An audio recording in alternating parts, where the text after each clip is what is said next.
Hi everyone, this is Harish from Startech. நம்ம இன்னைக்கு டே 3 of பைத்தான்ல இருக்கோம். ஸோ பைத்தான்ல நம்ம இன்னைக்கு என்ன பார்க்க போறோமா, கண்டிஷனல் ஸ்டேட்மெண்ட்ஸ் தான் பார்க்க போறோம்.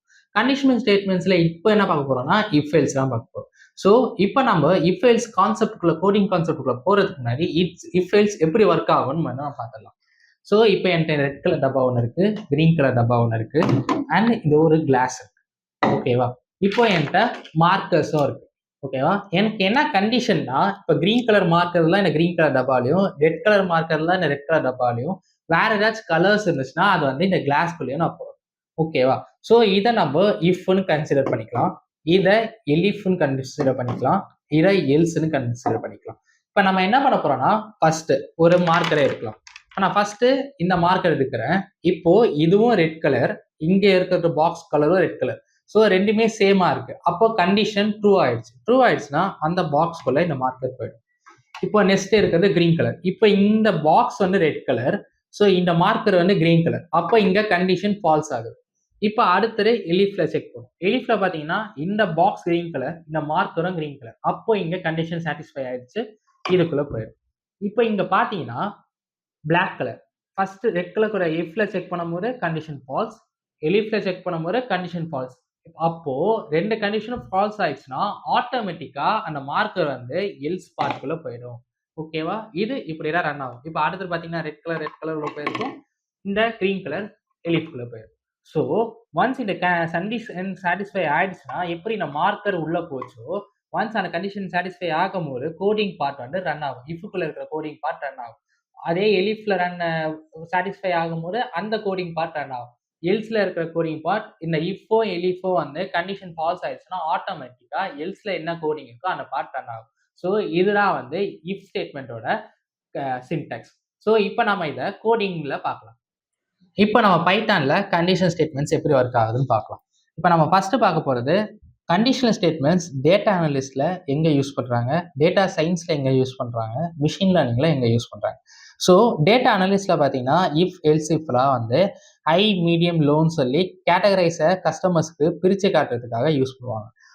அதே மாதிரி பார்த்தீங்கன்னா அப்ளைங் டிஃப்ரெண்ட் கேல்குலேஷன்ஸ், அரித்மெட்டிக் கேல்குலேஷன்ஸில் இருக்கிற எல்லா கேல்குலேஷன்ஸையும் எங்கெங்கே எப்பப்பெல்லாம் யூஸ் பண்ணணும்னு அந்த கண்டிஷன்ஸை சாட்டிஸ்ஃபை ஆனால் இந்த கேல்குலேஷன் போகணுன்ற மாதிரி இஃப் எல்ஸை யூஸ் பண்ணுவாங்க. அதே மாதிரி தான் ரிப்போர்ட்டிங்க்கும் யூஸ் பண்ணுவாங்க டேட்டா அனலிஸ்டில்.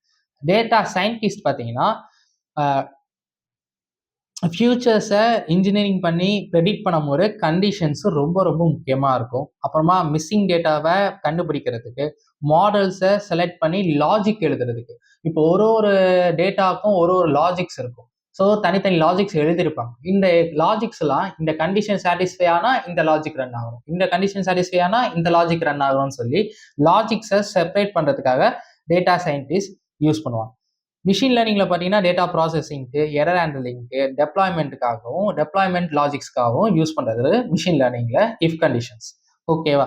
இப்போ என்ன பண்ண போறோம்னா இஃப் ஸ்டேட்மெண்ட். இஃப் ஸ்டேட்மெண்ட் எப்படி இருக்கும்னா சின்டாக்ஸ் இதான். நான் இங்க சொன்னேன்ல, இஃப் வந்து ஒன்லி எக்ஸிக்யூட் கோட். எப்போ எக்ஸிக்யூட் ஆகும்னா அந்த கண்டிஷன் ட்ரூ ஆனால் மட்டும் எக்ஸிக்யூட் ஆகும். நம்ம எப்படி ரெட் கலர் மார்க்கர் இது ரெண்டுமே சேமா இருந்தா அந்த மார்க்கர் வந்து அந்த பாக்ஸ்குள்ள போச்சு. அதே மாதிரி தான் இங்க இந்த கண்டிஷன் ட்ரூ ஆனா மட்டும்தான் இஃப்ல இருக்கிற கோடிங் பார்ட் ரன் ஆகும். அப்படி கண்டிஷன் ட்ரூ ஆகலைன்னா அந்த கோடிங் பார்ட் ரன் ஆகாது. ஓகேவா? இதை நம்ம கோட் வைஸ் பார்க்கலாம். இப்ப நான் என்ன எழுத போறேன்னா,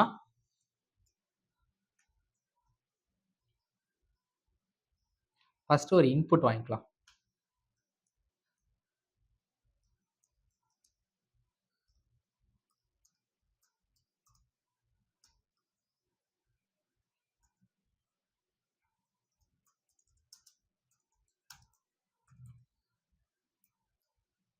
இப்போ அவங்க 18+ இருந்தா ஓட் போட எலிஜிபிள், அப்படி இல்லைன்னா ஓட்டிங் போட நாட் எலிஜிபிள். இதுக்கான கோட் தான் எழுத போறோம். இப்போ இஃப்ல நான் என்ன சொல்றேன்னா ஏஜ் வந்து கிரேட்டர் தென் 18 இருக்கணும். இருந்துச்சுன்னா எனக்கு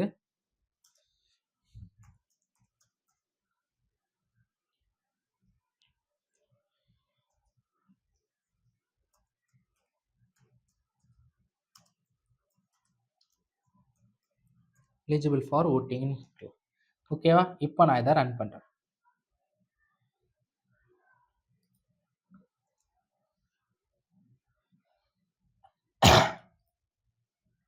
இப்போ ஏஜ் என்ட்ரு பண்ணணும். ஏஜில் வந்து நான் வந்து 19 என்டர் பண்ணுறேன். இப்போ இந்த கண்டிஷன் சாட்டிஸ்ஃபை ஆயிடுச்சு. ஒரே நிமிஷம். Greater than or is not input, so not supported string int.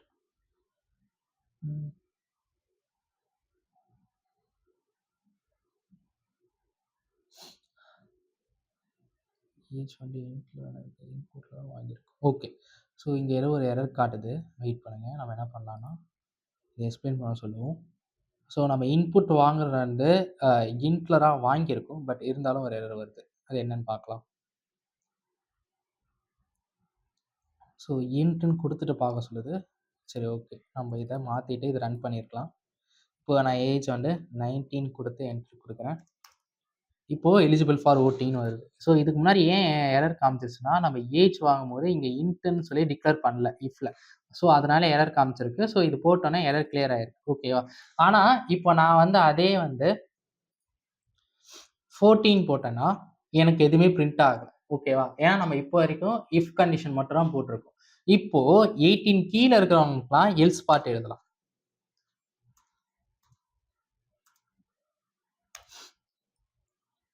ஓகேவா? எல்ஸ்ல என்ன சொல்லலாம்னா பிரிண்ட்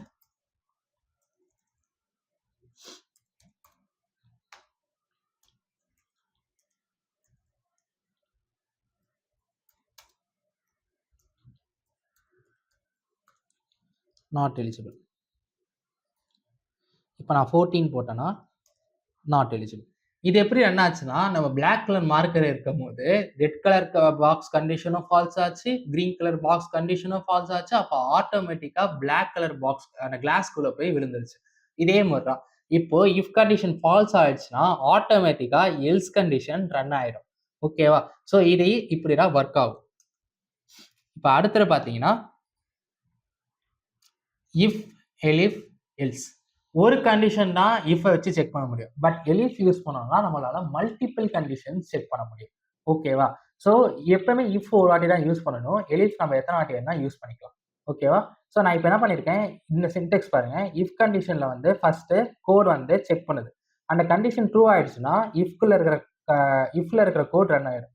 இதே எலிஃப் வந்து கண்டிஷன் 2 செக் பண்ணும். கண்டிஷன் 2 சாட்டிஸ்ஃபை ஆயிடுச்சுன்னா செகண்ட் கண்டிஷன்ல இருக்கிற கோட் ரன் ஆயிடும். இதே மாதிரி தான் எல்லா கோடுமே செக் பண்ணும். இதை நம்ம ப்ரோக்ராமா பார்க்கலாம். ஸோ நம்ம வந்து ஒரு மார்க் என்டர் பண்ணலாம்.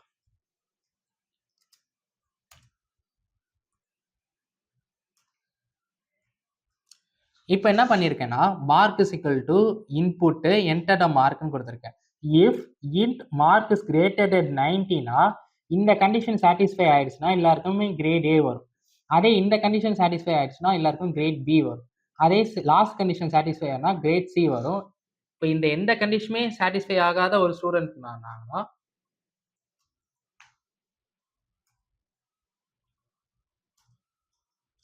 ஃபெயில்னு வரும். ஓகேவா? இதை ரன் பண்ணி காட்டுறேன். இப்போ நான் வந்து 91 போடுறேன். ஸோ 91 போட்டால் கிரேட் ஏ வருது. இது எப்படி வருதுன்னு பார்க்கலாமா? ஸோ நான் இதை கூட காப்பி பண்ணிட்டு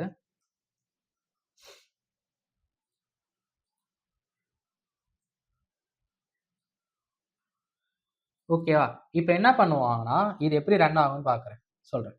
இப்போ இது ஃபர்ஸ்ட் லைன். ஓகேவா? இந்த ஃபர்ஸ்ட் லைனில் வந்து இங்கே வரும்போது ஃபர்ஸ்ட்டு கேட்கும் என்டர் த மார்க்குன்னு. ஓகேவா? அப்படி கேட்ட உடனே சிஸ்டம் என்ன பண்ணுன்னா இது மெமரின்னு வச்சுக்கலாம் இந்த பாக்ஸை. இது வந்து அவுட்புட் ஸ்க்ரீன் வச்சுக்கலாம். ஓகேவா? இது அவுட்புட் ஸ்க்ரீன்.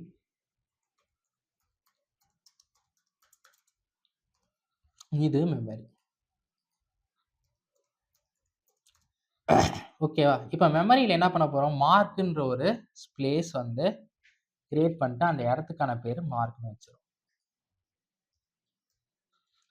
ஓகேவா? வச்சது மட்டும் இல்லாமல் இப்போ அவுட்புட் ஸ்க்ரீனில் என்டர் மார்க்குன்னு காமிக்கும் நம்மளுக்கு.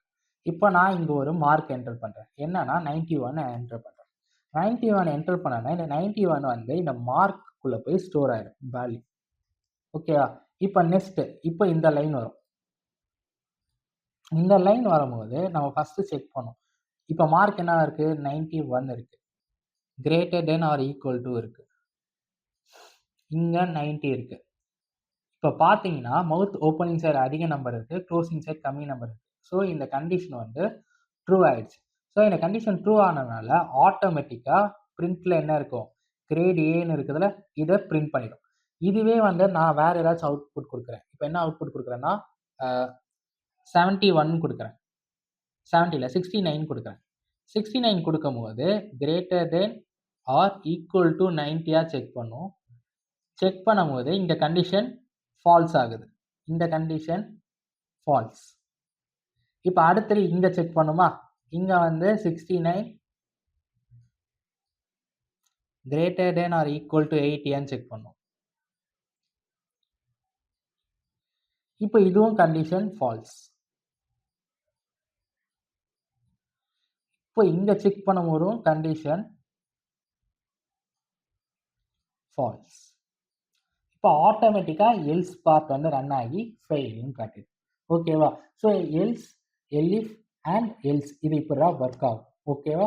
ஸோ எந்த கண்டிஷன் ட்ரூ ஆகுதோ அந்த கண்டிஷனுக்குள்ளே இருக்கிற அந்த ஸ்டேட்மெண்ட் வந்து பிரிண்ட் பண்ணிடும் ஆர் அந்த கோடை வந்து ரன் பண்ணிடும். இப்போ அடுத்தது பார்த்தீங்கன்னா நெஸ்டட் இஃப். நெஸ்டட் இஃப்னா ஒரு இஃபுக்குள்ளேயே இன்னொரு இஃப் வரும், அந்த இஃபுக்குள்ளே இன்னொரு எல்ஸ் பார்ட் வரும். ஸோ இதுக்கான எக்ஸாம்பிள் வந்து நம்ம ரியல் டைம் வந்து ப்ராஜெக்ட்ஸ்க்கு யூஸ் பண்ணுற மாதிரி நான் கோடிங் எடுத்து வச்சுருக்கேன். அந்த பார்ட்டில் போய் நான் உங்களுக்கு எக்ஸ்பிளைன் பண்ணுறேன். இப்போ நம்ம பார்த்தீங்கன்னா இங்கே நிறைய மொத்தம் 8 ரியல் டைம் ப்ராஜெக்ட்ஸ் இருக்குது. ஓகேவா? ஸோ இதுக்கான இந்த ப்ராஜெக்ட்ஸ்க்கான கோடு வந்து கீழே டிஸ்கிரிப்ஷனில் இருக்கும், வேணுன்றவங்க எடுத்து யூஸ் பண்ணிக்கோங்க. ஸோ இந்த ப்ராஜெக்ட்ஸ்லாம் நீங்கள் தெளிவாக ஒரு ஃபுல்லாக அந்த 8 ப்ராஜெக்ட்ஸும் ஃபுல்லாக கோ த்ரூ பண்ணிட்டீங்கன்னா உங்களால் இஃப், எல்இஃப், எல்ஸில் இருக்கிற எல்லா ப்ராப்ளம்க்குமே சால்வ் பண்ண முடியும், இன்டர்வியூஸும் கிராக் பண்ண முடியும். ஓகேவா? இப்போ நான் இங்கே பார்த்தீங்கன்னா இஃப் ஸ்டேட்மெண்ட் ஒன்று இருக்குது. இது வந்து என்னன்னு பார்த்தீங்கன்னா மூவி டிக்கெட் ப்ரைஸிங். ஓகேவா? ஸோ இதில் என்ன ஒரு கண்டிஷன் இருக்குன்னா, இப்போ ஸ்டூடெண்ட்டோட ஏஜ் வந்து அபோவ் 18 கீழே இருந்துச்சுன்னா அவங்களுக்கு டிக்கெட் ப்ரைஸ் வந்து 5. ஓகேவா? அதே வந்து அடல்ட்டாக இருந்தாங்கன்னா, அதாவது ஸ்டூடெண்ட்டாக இருந்தும் இப்போ ஸ்டூடெண்ட்டாக தான் இருக்காங்க, பட் 18+ இருக்குன்னா அவங்க ஏஜ் வந்து அவங்களுக்கு வந்து 8, அது 60+ இருந்துச்சுன்னா 7, அதுக்கும் மேலே இருந்துச்சுன்னா 12ன்னு சொல்லி டிக்கெட் ப்ரைஸை பிரித்து வச்சுருக்காங்க. இப்போ பார்த்தீங்கன்னா இங்கே ஒரு இஃப் ஸ்டேட்மெண்ட் இருக்கும், அதுக்கான கண்டிஷன் பார்ட் இருக்கும். ஓகேவா? அதுக்கப்புறம் இந்த இஃப்க்கான எல்ஸ் இருக்கு, அதுக்குள்ள திருப்பி ஒரு இஃப் கண்டிஷன் செக் பண்ணும், எல்ஸ் கண்டிஷன் செக் பண்ணி அதுக்குள்ள இன்னொரு எல்ஸ் கண்டிஷன் செக் பண்ணும். இந்த மாதிரி செக் பண்றது தான் நெஸ்டட் இஃப்னு சொல்றாங்க. இப்போ நான் இதை ரன் பண்றேன்.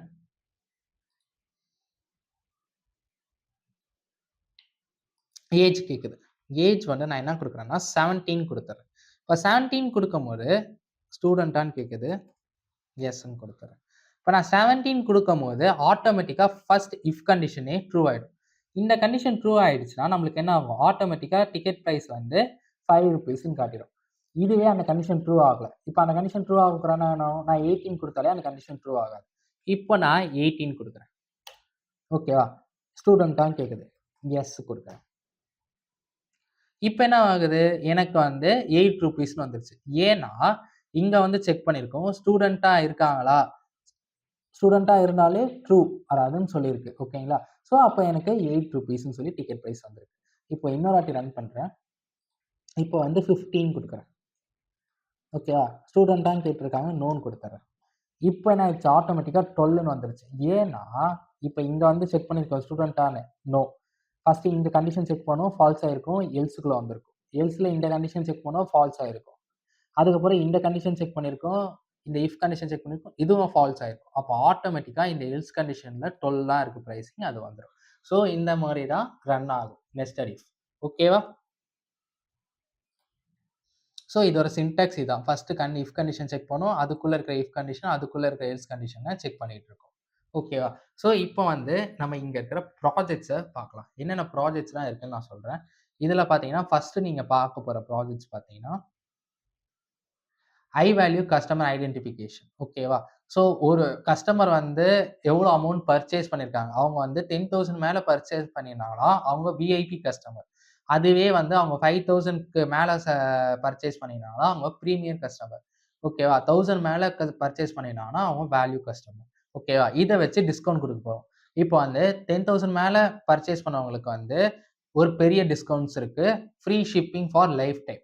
அதே 5,000 கீழ பண்ணவங்களுக்கு வெறும் 15% தான் டிஸ்கவுண்ட். ஓகேவா? அதே 1,000 பண்ணவங்களுக்கு 10% டிஸ்கவுண்ட். இப்ப நான் இந்த கோட ரன் பண்ணும்போது, இப்ப ஃபர்ஸ்ட் என்ட்ட எவ்வளோ கஸ்டமர் நேம் கேட்கும். கேட்டு டோட்டலா எவ்வளோ பர்ச்சேஸ் பண்ணியிருக்கீங்கன்னு கேட்கும். நான் ஒரு 10,000 மேல ஒரு அமௌண்ட் போட்டேன்னா, நான் விஐபி கஸ்டமர்ஸ்குள்ள வந்துருவேன். இந்த இஃப் கண்டிஷன் ட்ரூ ஆயிடும். ஓகேவா? அதுவே நான் 5,000 மேல செட் பண்ணேன்னா, செகண்ட் இதுல வந்துருவேன். அதுக்கும் கம்மியா நான் போட்டேன்னா, நான் 3 வேல்யூல வந்துருவேன். ஓகேவா? ஸோ இதுதான் ஃபர்ஸ்ட் இருக்கிற ப்ராஜெக்ட். அடுத்தது பார்த்தீங்கன்னா, டிஸ்கவுண்ட் கால்குலேட்டர். திருப்பியும் அதுதான். பட் இந்த டிஸ்கவுண்ட் கால்குலேட்டர்ல நம்ம என்ன பண்ணோம்னா, எல்ஸ் யூஸ் பண்ணியிருக்கோம். டிஸ்கவுண்ட் இருக்கா? இல்லையான்னு சொல்லிடும். ஸோ அடுத்தது பார்த்தீங்கன்னா, instant loan approval system. So இந்த சிஸ்டம் என்ன பண்ண போகுதுன்னா, உங்களோட கிரெடிட் ஸ்கோரு, உங்களோட கரண்ட் எம்ப்ளாய்மென்ட் இதில் டீட்டெயில்ஸ்லாம் வாங்கிட்டு, நீங்க லோனுக்கு எலிஜிபிளா இல்லையான்னு சொல்லப் போகுது. ஃபர்ஸ்ட்டு உங்க பேர் வாங்குவோம், மந்த்லி இன்கம் வாங்குவோம், உங்க கிரெடிட் ஸ்கோர் வாங்குவோம், எத்தனை வருஷம் வேலை செஞ்சிருக்கீங்கன்னு வாங்குவோம். இத வாங்குன அப்புறம் ஃபர்ஸ்ட்டு இன்கம் ஓகேவா இருக்கணும்னா, monthly income is greater than of minimum income. Minimum income நான் 3,000 வச்சிருக்கேன். 3,000 நம்ம அதிகமா இருந்தா இன்கம்ல ஓகே இருக்கும். கிரெடிட் ஸ்கோர் அ 650க்கு மேல இருந்தா ஓகேவா இருக்கணும்னு இருக்கேன். மினிமம் எம்ப்ளாய்மென்ட் இயர்ஸ், ஒர்க் பண்ண இயர்ஸ் 2க்கு மேல இருக்கணும்னு கண்டிஷன் வச்சிருக்கேன். இந்த 3 கண்டிஷன் ஓகே ஆயிடுச்சுன்னா, இப்போ இந்த இஃப் பார்ட்டுக்குள்ள போகும். ஓகேவா? எலிஜிபிளா, நாட் எலிஜிபிளான்னு ஃபுல்லா செக் பண்ணி சொல்லும். ஓகேவா? ஸோ அடுத்தது பார்த்தீங்கன்னா, பிஎம்ஐ கேட்டகரி செக்கர்ன்னு ஒண்ணு இருக்கு. ஓகேவா? ஸோ உங்க வெயிட்ட கால்குலேட் பண்ணி நீங்க நார்மல் வெயிட்ல இருக்கீங்களா? இல்ல இன்னும் கெயின் பண்ணணுமா? ஹெல்த்தியா இருக்கீங்களா? இல்லையான்னு செக் பண்ணி சொல்லும். அடுத்த ப்ராஜெக்ட்ஸ் பார்த்தீங்கன்னா, இன்கம் டாக்ஸ் கால்குலேட்டர். ஓகேங்களா? உங்க இன்கம எப்படி கால்குலேட் பண்றாங்கன்னு. ஸோ இதெல்லாம் எங்க சார் யூஸ் பண்ணுவாங்கன்னா, நீங்க பார்க்குற ஒரு வெப்சைட்லயா இருக்கட்டும், ஒரு ஆப்லயா இருக்கட்டும், பேக் எண்ட்ல யூஸ் பண்றது எல்லாமே இந்த மாரி லாஜிக்ஸ்லாம் யூஸ் பண்ணுவாங்க. ஓகேவா? நீங்க என்ன பண்ணணும்னா, இத ஃபுல்லாவே கோ த்ரூ பண்ணுங்க. இதுக்கான லிங்க் வந்து டிஸ்கிரிப்ஷன்ல இருக்கும். இத எடுத்து ஃபுல்லா கோ த்ரூ பண்ணி பாருங்க. ஸோ இதுல ஏதாவது டவுட்ஸ் இருந்தா உங்க கமெண்ட் செக்ஷன்ல லீவ் பண்ணுங்க. நான் உங்களுக்கு அத எக்ஸ்பிளைன் பண்றேன். ஆர் என்னோட Instagram பேஜ்ல வந்து மெசேஜ் பண்ணாலும் நான் உங்களுக்கு எக்ஸ்பிளைன் பண்ணுவேன். ஓகேவா? ஸோ நெக்ஸ்ட் வீடியோல நம்ம வந்து லூப்பிங் சிஸ்டம் பார்க்க போறோம். ஸோ மறக்காம விஸ்டாடெக்க சப்ஸ்கிரைப் பண்ணி வச்சுக்கோங்க. இந்த ப்ராஜெக்ட் லிங்க்க எடுத்து கோ த்ரூ பண்ணி உங்களோட இஃப்ல இருக்கிற எல்லா ப்ராப்ளம்ஸையும் சால்வ் பண்ண ஸ்டார்ட் பண்ணுங்க. Thank you.